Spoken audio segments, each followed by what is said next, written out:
Number 3 देखते हैं। Germany के एकीकरण की बाधाएं क्या थी। क्वेश्चन है जर्मनी के एकीकरण की बाधाएं क्या थी। क्वेश्चन नंबर 3 है ये बुक का। तो हम बताएंगे इसको बहुत ही अच्छे से कि जर्मनी पूरी तरह से विखंडित राज्य था जिसमें लगभग 300 छोटे बड़े राज्य थे, जो कि आपको पहले से भी नोट कराया गया है। जर्मनी पूरी तरह से विखंडित राज्य था जिसमें लगभग 300 छोटे बड़े राज्य थे।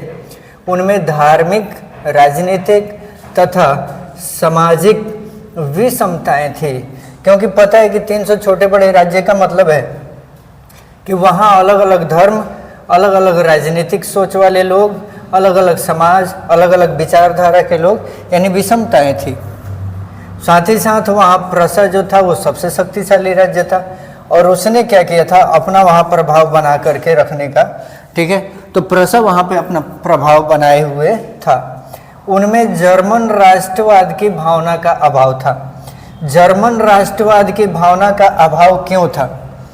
क्योंकि वहाँ पे अलग अलग धर्म, अलग अलग राजनीतिक विचारधारा, अलग अलग समाज के लोग थे, क्योंकि वो 300 छोटे बड़े राज्यों में बंटा हुआ था।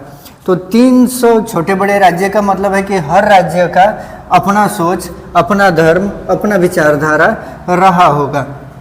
ये मेन रीजन था वहाँ का कि जर्मनी के एकीकरण में ये बाधा उत्पन्न कर रहा था। तो बताएंगे कि जर्मनी चूंकि 300 छोटे बड़े राज्यों में विभक्त था, वहाँ धार्मिक, राजनीतिक, सामाजिक विषमताएं थी। प्रसा भी वहाँ शक्तिशाली राज्य था, वो अपना प्रभाव बनाए हुए था और उसमें जर्मन राष्ट्रवाद की भावना का अभाव था। क्यों अभाव था? क्योंकि इतने सारे छोटे बड़े राज्य, सबका अपना अपना सोचने का तरीका, धर्म अलग, राजनीतिक विचारधारा अलग, सामाजिक विषमताएं थी। इसीलिए जर्मनी के एकीकरण में हमें बाधाएं इतनी सारी दिखाई देती हैं तथा जिसके कारण एकीकरण का जो मुद्दा था उनके समक्ष नहीं था, क्योंकि वो सब कोई अपने अपने बारे में सोच रहा था। अब 300 छोटे बड़े राज्य हैं, 1-2 राज्य नहीं है, 10-20 नहीं है, 300। इसीलिए उनके सामने ना एकीकरण का जो मुद्दा था उनके समक्ष कुछ खास मतलब नहीं रखता था। तो ये था एकीकरण की बाधाएं। मेटरनिख युग क्या है? तो फ्रांस की क्रांति और नेपोलियन के युद्धों के पश्चात, फ्रांस की क्रांति हुई 1789, फिर नेपोलियन की हार हुई और इसके युद्ध के पश्चात यूरोप की राजनीति पर जो पटल है उस पर आगमन हुआ किसका? मेटरनिख का।